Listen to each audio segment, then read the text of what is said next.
income under $30,000 a year up to about $112,000. It is a $5.6 billion tax reduction between now and 2031, and it's a 70% decrease, 70% decrease in income tax for working families. 40% now of our taxpayers will pay zero state income tax, up from 25%. So this is about equity. Now, people are going to ask, how can we afford this? The fundamentals are this. Individuals who are working paycheck to paycheck will spend every single dollar on local businesses, on their rent, on cars, on their health care needs. They will spend it here for their families, for school books for their children. They will all spend it right here at home. Individuals who make many millions of dollars, God bless them, we're excited for them, but they already have enough resource to maintain their needs. Individuals who are in a more modest situation are trying to pay rent. So that's how this is going to stimulate our economy.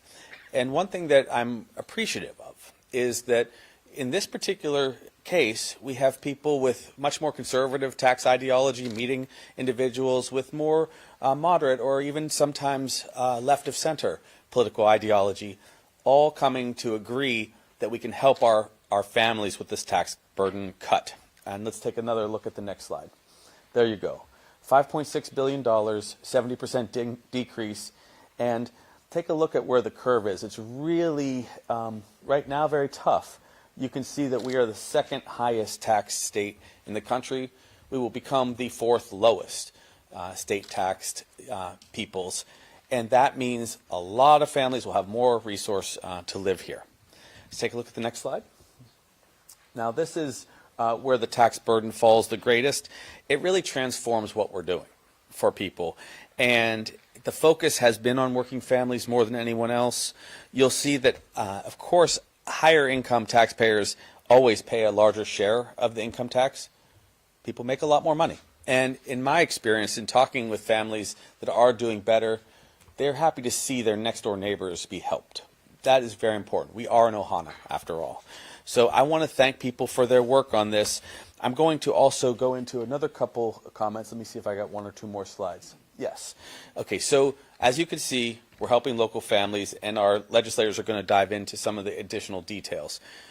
There's been another great challenge we've had in our state, which is finding enough health care providers for our local families, particularly those who are on Medicare or Medicaid. Why is that? Having been a physician for, 25 years in our state, essentially, we can't generate enough resource often to care for all of those individuals who are on Medicaid. Back in the day, we had 252,000 individuals on Medicaid. That was 1 out of 6 of our population. And then because economic difficulties have ensued, which we're helping to solve with the big tax break, we've gone from 252,000 people on Medicaid to 465,000 people. That went from 1 in 6 people on Medicaid to 1 in 3. And the Medicaid reimbursements, as healthcare providers will share with you, are quite low, often below even the cost of just providing the care. So what have we decided to do? A couple things. We've been increasing the Medicaid reimbursements to care for our people. It's always good to provide preventive care, avoiding end-stage disease. We have to be careful. We have to diagnose renal disease. We have to diagnose diabetes earlier. We have to diagnose cancers earlier. We can only do it if we have the healthcare providers. So we've done several things. We're repaying their loans, which you heard about in the last few months. So healthcare providers will have their loans forgiven if they care for those who are on Medicaid. We increase reimbursements for Medicaid, all upstream positive investments to save money. And now we're getting rid of the general excise tax, which is 4.166% on the neighbor islands, and it's higher here on Oahu, 4.666%. Very difficult because, again, our providers will leave the discipline, and then we'll be left to paying for expensive people in the emergency department. And I have lived that life, okay, where costs are astronomical. So today we're very, very appreciative of the healthcare professionals that fought for this for so long. So thank you guys. Thank you for sticking with this fight. So you can see what the impact is going to be. We're going to exempt medical care under Medicare, Medicaid, and TRICARE, that's military care, from the GET. It removes that burden so that on the neighbor islands and in the rural the urban settings where there are a lot of people on Medicaid, we won't have to pay that tax. That's going to bring more providers to our people. It's super important. And I think that you will see that Hawaii has always been the health state. We have the healthiest outcomes, but now we're going to actually see a big surge in the number of providers we have with that trifecta of action.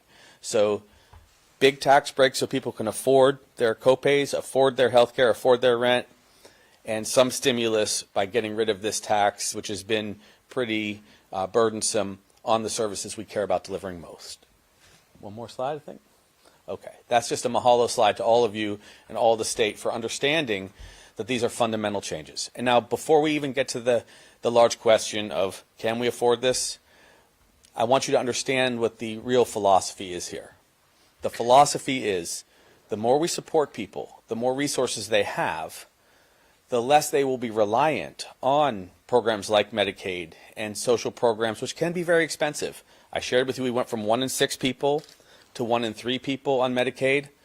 As we support them, as we support people's quality of life and their ability to pay and to survive on their own, a lot of those other programs will see cost savings. So we're being smart about this. We will work with the legislature going forward to make sure the budget is right fit. Of course, we do that every single year, but this has been a long time coming for our people. We put affordability first, and we put our people first. Aloha.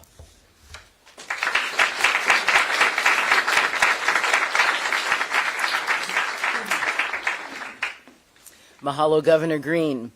Next, please welcome Senator Sharon Moriwaki, Vice Chair of the Senate Committee on Labor and Technology and Senate Committee on Ways and Means.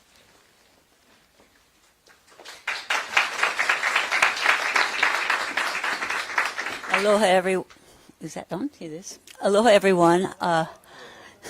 I'm pleased and honored to represent the Senate at this historic meeting. And Chair Dela Cruz wanted to come, but he could not change his prior commitment. So I'm glad I'm here in this historic moment. You know, this bill is historic. It's the biggest tax cut, as Governor said, in the history of the state. Mahalo, Governor, for signing this bill. This bill is a systemic fix to inflation and to the rising cost of living. It will especially help, as Governor said, the ALICE population, the asset-limited, income-constrained, but it also will help the moderate-income families. And what we have done is increase the standard deduction amounts and substantially increasing the amount of the lowest tax bracket while basically eliminating the current bottom bracket. So over the past years, we have tried to address the asset-limited income-constrained families by various fixes. The income tax, earned income tax credit, the child and dependent tax credit, the food and excise tax credit, and of course, increasing the minimum wage. But without this fix of the tax system, which hasn't been adjusted for inflation since 1978, think about that, 40 years, we would erode whatever gains made to help the ALICE and moderate income families. Our choice to help ALICE and state and moderate income families will cost over $1.3 billion in reduced state tax revenues. But implementing the tax cut, as Governor said, was a choice, and the choice was to help our local families. And it was implemented with a prudent fiscal view of having 6 years to address that cost and how we do it. It's also having more productive families and workers, but it's also looking at tightening our budget and looking at how we might look at the 40,000 vacancies and maybe restructuring government to make it much more efficient, much more cost effective. Looking at data and looking at the technologies that we have to assess and plan forward. So Governor, you're signing HB 2404 into law is also a testament to working together for a common goal. It's a historic achievement. Many worked on parts of the problem in the past, but not until this session and this governor signing this bill did we have a bold, systemic problem solution for our state and for our many, many residents who are having a difficult time.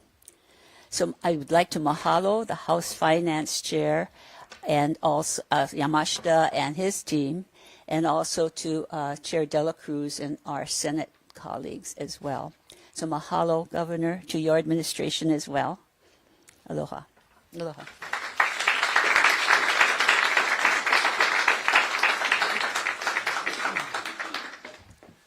Mahalo, Senator Moriwaki. Up next, I would like to introduce Representative Kyle Yamashita, Chair of the Finance Committee.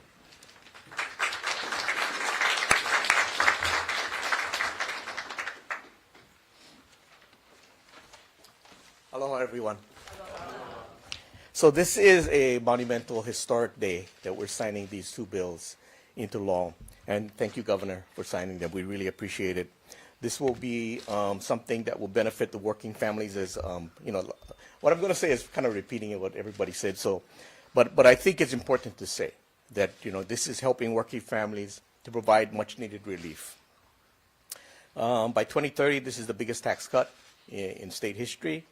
We'll be doubling the standard deduction in the first year for minimum wage employees. That will be will give them great resources that they need immediately. The adjustments that we're making to the brackets is important because if we don't make these adjustments, as we know, minimum wage is going to be going up, and we have to make these adjustments. Otherwise, we'll be overtaxing them. So those are kind of important things. By 2030, like others have said, this is going to be by 2031, it's going to be a 71% decrease in taxes for everyone. The average family making $88,000 will see by 2031 a $20,000 savings for them. So this will go into their pocket directly, and will be helping all of them.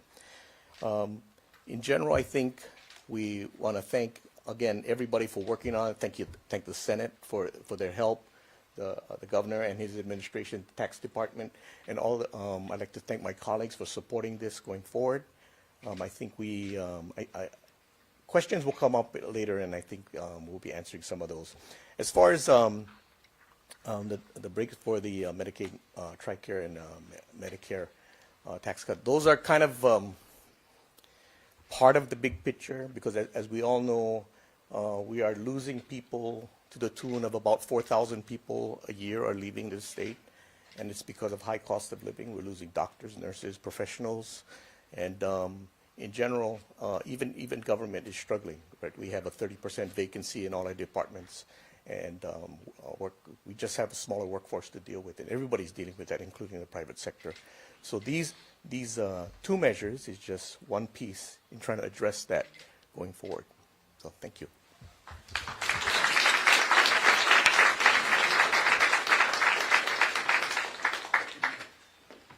Mahalo, Representative Yamashita. Now please welcome Senator Lorraine Inouye, Majority Whip, Chair of the Senate Water and Land Committee and Vice Chair of the Transportation and Culture and the Arts Committee. Aloha and good morning, and aloha, Governor. This is a great day. I introduce Senate Bill 1035 on behalf of our local doctors, dentists, and the healthcare workers who desperately needed relief from the general excise tax.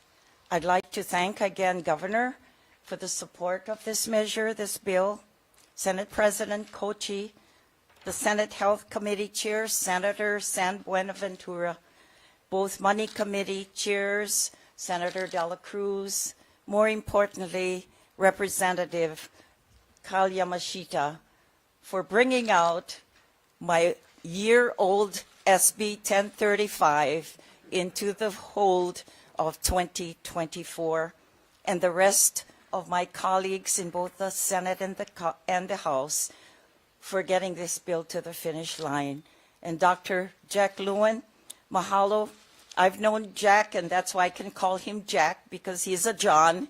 But Jack and I go over, we're like 30 years I've known Jack. We had very, very troubling times when I was mayor and he was the health chair under Governor Waihee, and we were in a battle trying to resolve our geothermal issues. And we're here today, both he and I guess we're kapunas, but we're here to address the people's work. Prompted by the dedicated medical practitioners of Hilo, and I'm so happy to see some of them here as well, and who worked hard on this. And I felt compelled to take action. Most healthcare providers on the Big Island practice in Hilo, serving patients from rural communities. SB 1035 seeks to provide essential relief to our healthcare providers and ultimately to the patients they serve and the patients who are at risk of or who have already lost their primary care, such as the elderly, who many doctors would not accept their insurance because of the unaffordable GET. And let me share with you, if you're an elected official and you're walking at the markets and you hear from the kupuna who is saying, Senator, I need help. I lost my primary care. It's hurting when I hear the doctors. I'm there at my own physical appointment to do my mammogram. Am I hearing from the doctors there? Can we speak to you as well? By exempting healthcare and dental services from the general excise tax for Medicare, Medicaid, and TRICARE patients, as Governor alluded to, SB 1035 alleviates financial burdens on the families, the elderly, and the disabled adults. This bill incentivizes the recruitment and retention of healthcare practitioners, fostering economic growth and job creation. And most importantly, SB 1035 is about equity and access to healthcare. Thank you, Governor. By eliminating the GET on healthcare services, we commit to ensuring equitable and universal access to care for all Hawaii's residents. I am proud to have the support of over 155 healthcare professionals from across the state. And let me share with you those that lobbied all of us, meeting them in the hallways.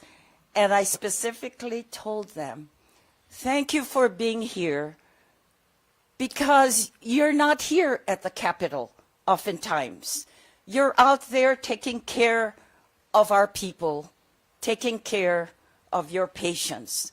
Having them support this important bill was so important to us who do the people's work and who serve in this building.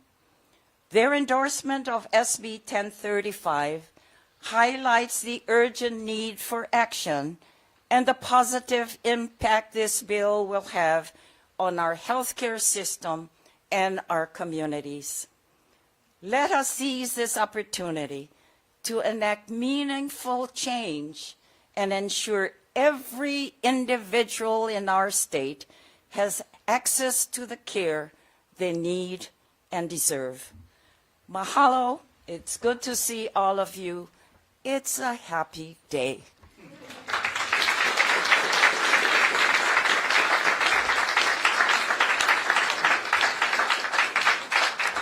Mahalo, Senator Inoue. Next, please welcome Representative Mark Nakashima, member of the member of the Consumer Protection and Commerce Committee.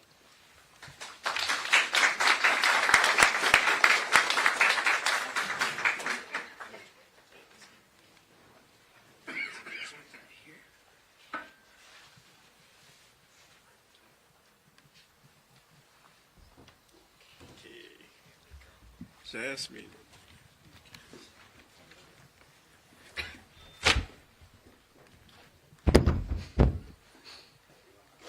Thank you, Governor. Good job, Governor.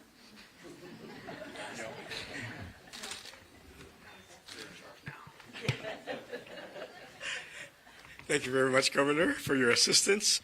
Mahalo to the Senate and especially my senator, Senator Lorraine Inouye, for moving this important bill today, SB 1035.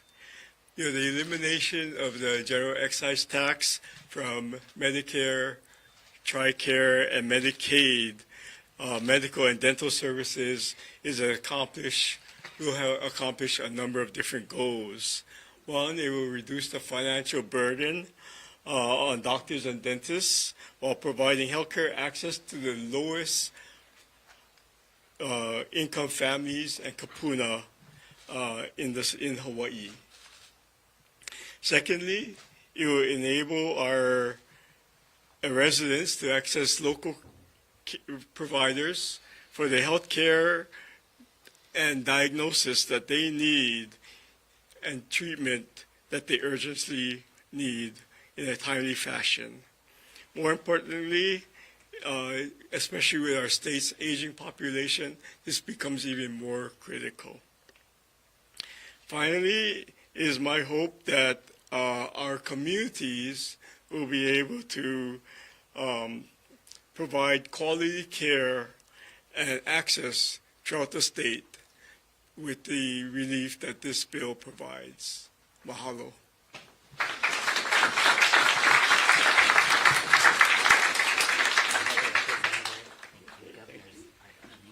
Thank you, Gov. And next, we will begin to take facilitated questions from the media. So I'll go now to KITV. Kristen Concilio, have you a question? Let me bring the microphone to you. I got this, man. So I just wanted you to kind of explain, when we do tax cuts, what gets cut? Do social services have to be cut? Like, where does it come from? Sure. So it's a great question. So if people couldn't hear, when we make tax cuts, does anything else suffer, is the question. And the answer is no. So we won't be cutting services. We are doing several things already in advance. We're doing a deep dive right now as we see this historic tax break go into place. We're doing a deep dive into the costs that we have on the books that maybe shouldn't be on the books. It was alluded to earlier. We have about a 30% vacancy rate in our positions, yet those costs are carried year over year, and that's why often you see year-end surpluses of several $100 million, which help when there's a crisis, admittedly. But what we'll be doing in this interim right now, between now and the beginning of the next session, when I get to put in my first full 2-year budget, is we'll be looking at all of the vacancies, essentially that have been there for 4 years or more. We'll even consider 3 years or more. These are positions that haven't been filled for several years. And look, we would love to have additional support, but we have been getting by, in many cases, with less. So we'll be doing 2 things. For the positions that we must have, we'll check on the ability to reprice those positions and slightly increase the salaries for people that we need to have in certain positions. But we will also make sure that we cut out some of the excess costs. And so we expect to present a budget to the legislature next year with fewer positions overall, so that we get rid of some of what has been perceived as waste.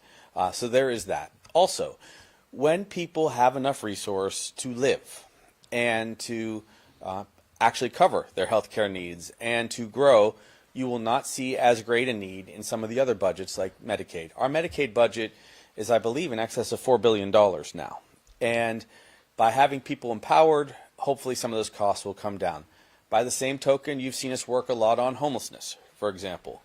If individuals are homeless and on the street, the average expense is about $80,000 per person per year. Because they go to the emergency department, they get very sick, they have traumas. The moment we put people into a kauhale, this is just one example, their costs are dropping over 70%. So better policy means we save resources for the taxpayers, and that's what we'll be focused on. There also does need to be an acknowledgement that we have had so many tourists in our state, and a lot of people were concerned about that before the pandemic even. And so we have been emphasizing, as we've gradually increased things like the TAT, we've been emphasizing that we get more resources in many cases from travelers. And they have been okay with it. As you can see, there's still a heck of a lot of people coming to the state of Hawaii, and our growth rate has been fine. So what I'm doing is I'm right-fitting government, and because of the legislature's generosity, being able to help local people. Thank you, Kristen, and thank you, Governor. Our next question is from Ashley Mizuo, Hawaii Public Radio. Some of the progressive groups have been concerned about the kind of broad nature of these cuts. Can you guys talk about, what went into making that decision about why we went for a broad cut versus something that might be more targeted? I think one of their concerns being that big tax cuts are going to people who make over $147,000 a year. Sure. I'm going to bring up a tax genius named Seth here in a moment. But first, I do want to describe kind of where this tax goes, and he'll have a chance. So if you look at the actual brackets, and we can give this to people, everyone will see actually that the sweet spot for this, the decrease, the percent change in the tax burden, goes like this. For individuals who are making $22,000 to $32,000, they will see a 64.1% decrease in their tax burden. For people in the income tax bracket of $32,000 to $42,000, they will see a 72% decrease in their tax burden. For people making $42,000 to $52,000, they will see a 71.43% decrease in their tax burden. I know this is exciting, these numbers. So just for people making $52,000 to $62,000, they will see a 63.3% decrease in their tax burden.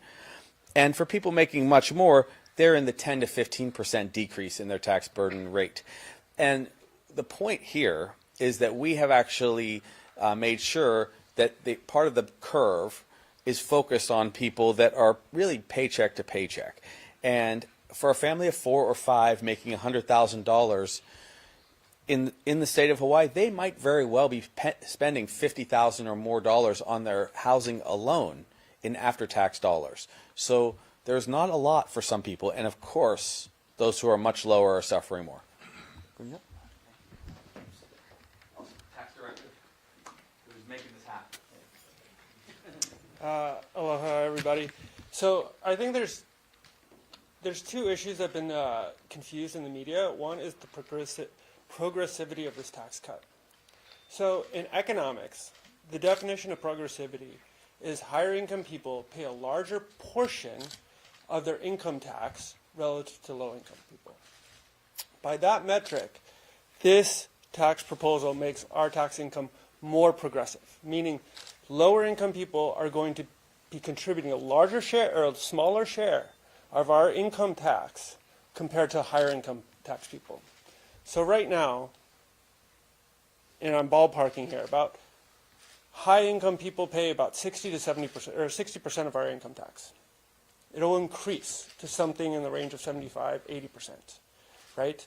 Now, what is confused here is since high income people already pay the lion's share of our taxes, they do get a benefit from this, right? So anytime the way our tax system is structured, that $30,000 of income is taxed all the way through. It doesn't matter if you earn $30,000, $35,000, or $1 million. That is taxed all the way through. If you don't have that, you have lots of problems with the distortions and things like that. So yes, higher income people will get a benefit. Since they're already contributing a large share of this, the dollar amounts can seem quite large, but that is inevitable for every single type of tax reduction possible. What was unique about this tax reduction is it's so focused on, it's not broad-based, it's not everything, it's really focused on the lower income. And so what you'll see is according to our analysis, from over the next 8 years, working class families are going to see their incomes increase by on the magnitude of between 4 and almost to 9, 10%.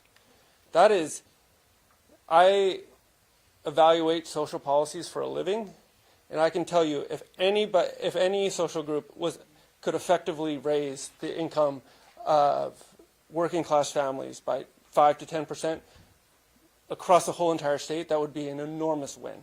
And that is what this is accomplishing. Do you have concerns?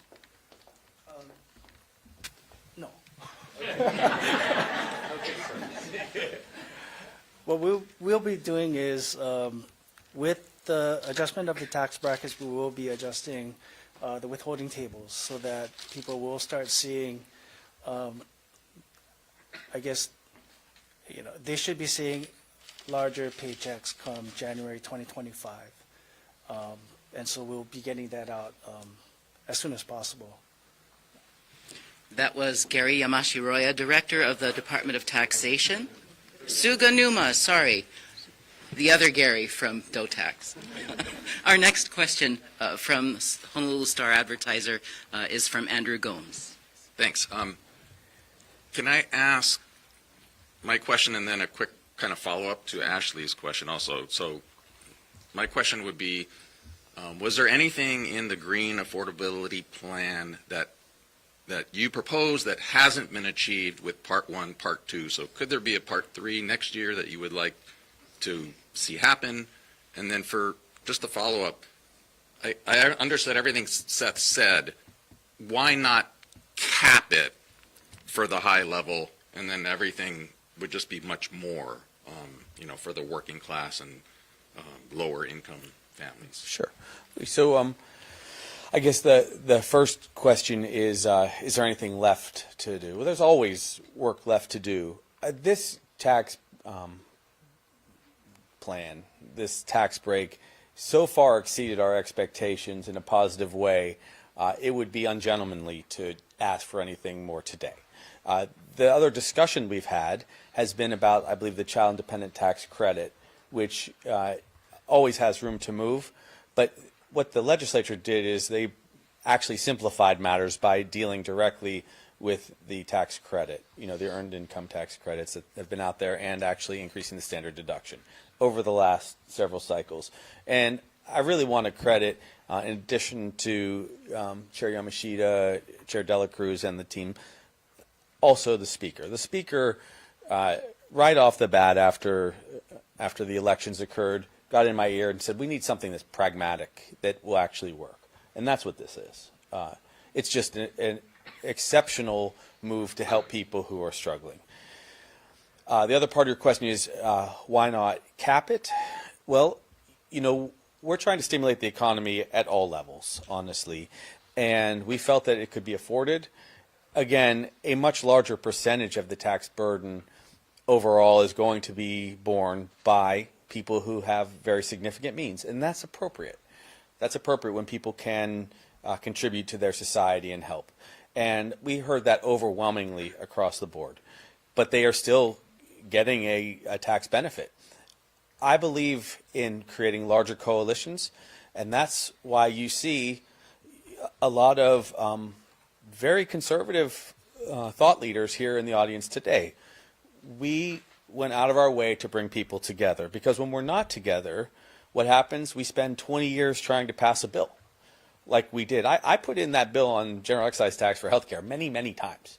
And so it's frankly a miracle that Lorraine was able to get Jack and team to all come together. But bringing people together of different ideologies is something that we've been doing. You saw on housing, we brought together the housing advocates and people who felt strongly about deregulating the housing market so that we could build more housing.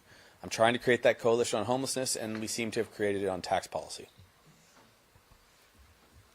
Mahalo, Governor. Oh, got to turn the mic back on.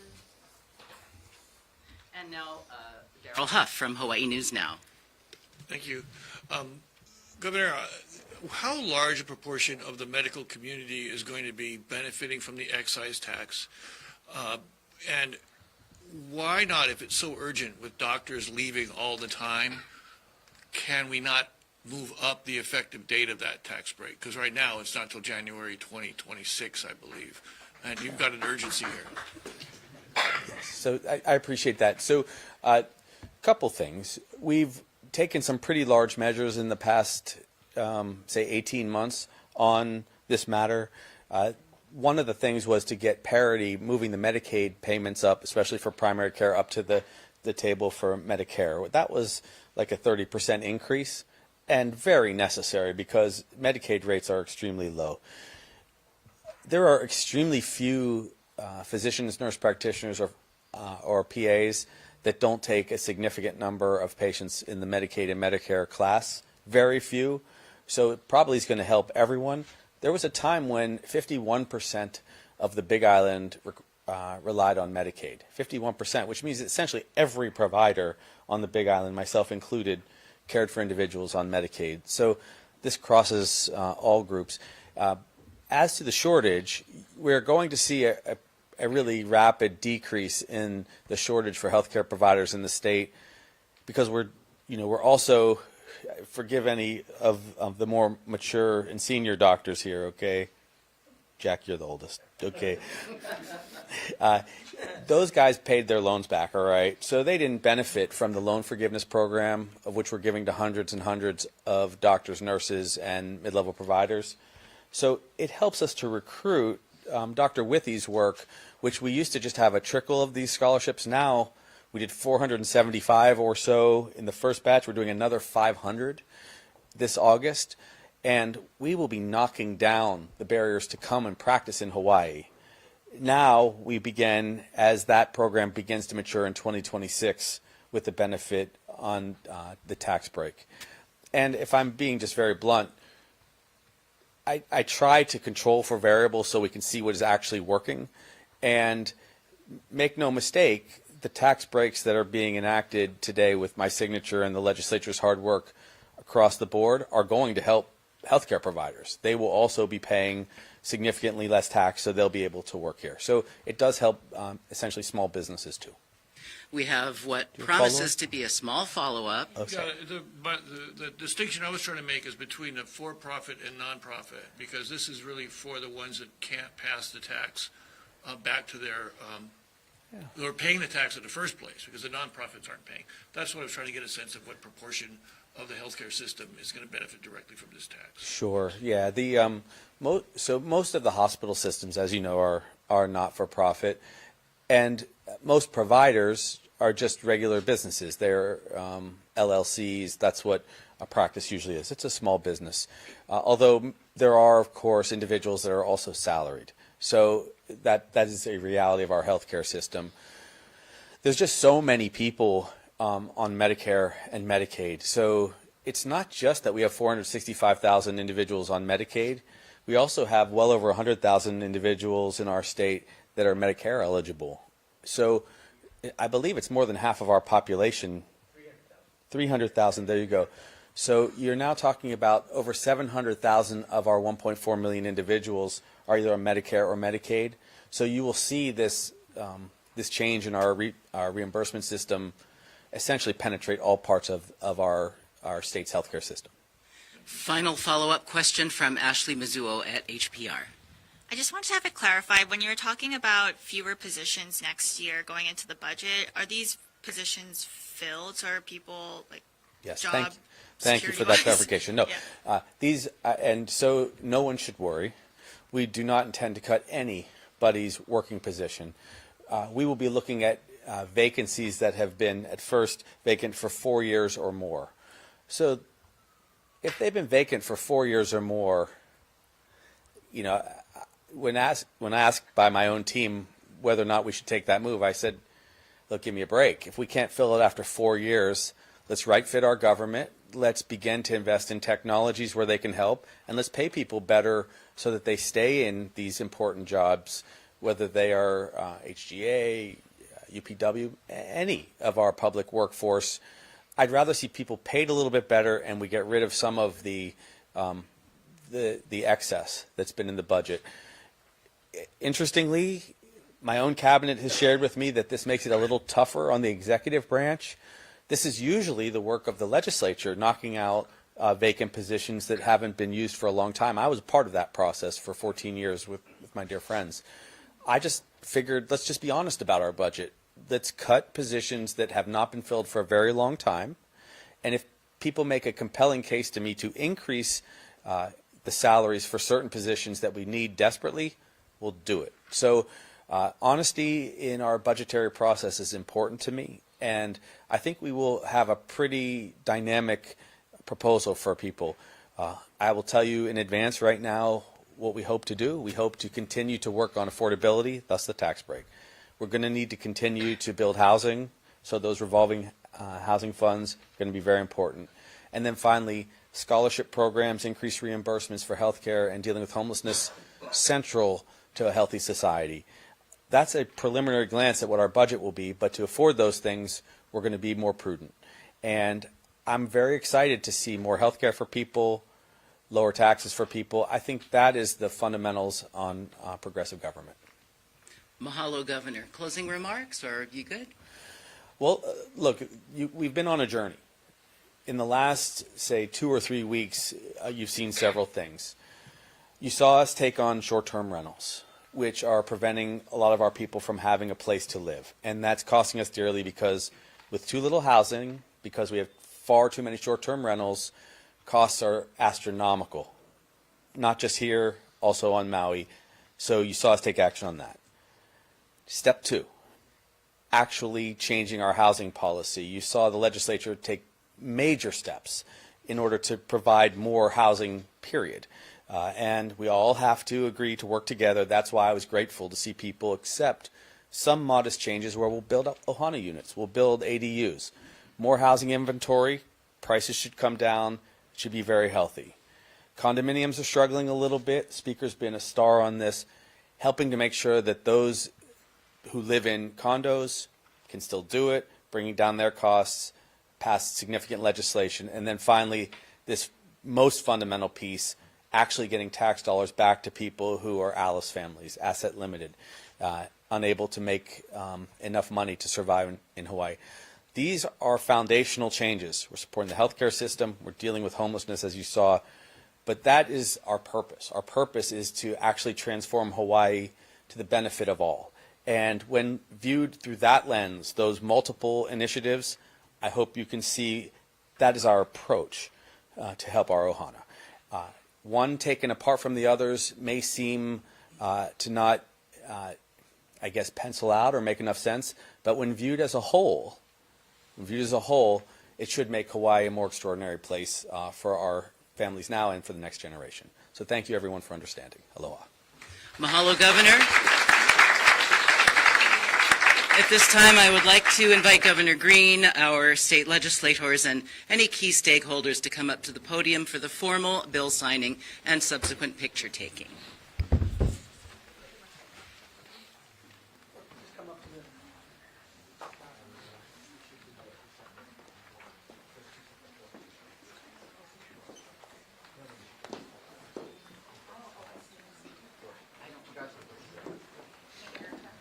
Can you announce which bill we're going to sign first? Those folks will come up.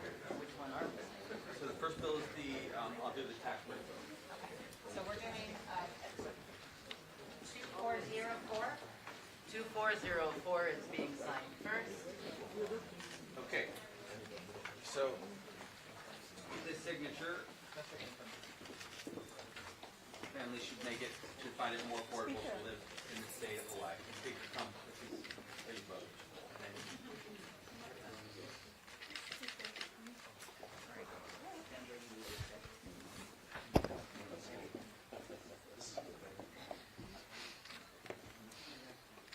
All right, everybody looking here, please. 1, 2, 3. Mahalo. Here. Oh, can I come over here? 1, 2, 3. 1, 2, 3. Right here. 1, 2, 3. Got it. Fancy Star Advertiser, one more time. Just one last one. Only Just one. Thank you, Governor. You want shotgun this thing? Okay, right over here, right at the camera, right up there. Good, good. Thank you. Thank you.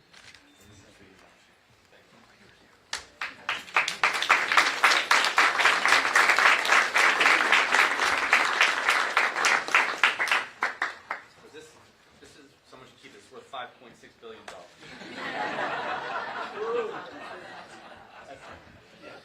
And if I may, maybe we'll have a couple of the healthcare professionals come with us this next bill.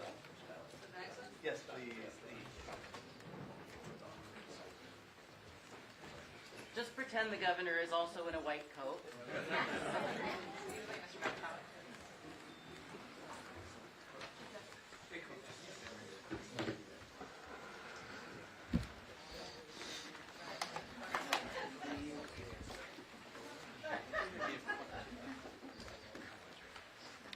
Yeah, I first proposed some version of this bill in 2006. So, I was 7 years old. This is related. Same here.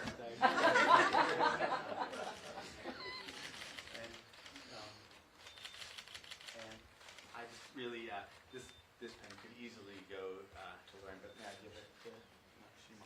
Sure, please.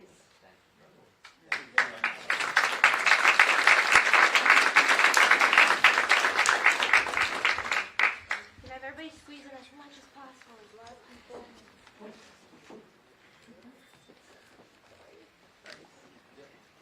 Do what you gotta do, Noel. Part the Red Sea. I'd be remiss if I didn't also say, the Hawaii Medical Association really was very supportive throughout this whole process, as Lorraine shared. It was amazing. So thank you for that long talk. Thank you, Governor. Looking here. 1, 2, 3. Okay, over here. Okay, 1, 2. Okay, 1, 2, 3. 1, 2, 3. I'm right here. Ready, 1, 2, 3. Got it. You get one right over here. Nobody move around. Okay, here we go. Taking the panel. Thank you. Got everybody. Only for you, Claire.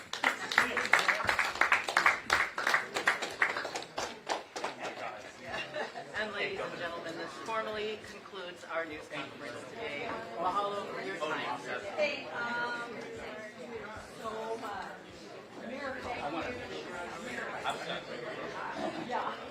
Representative Senator Moore, She left, but she had to write something for the news show. Like a bigger carrot cake and take it.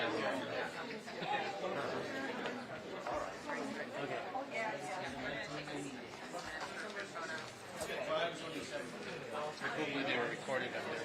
So, the cameraman said she had to leave. She has to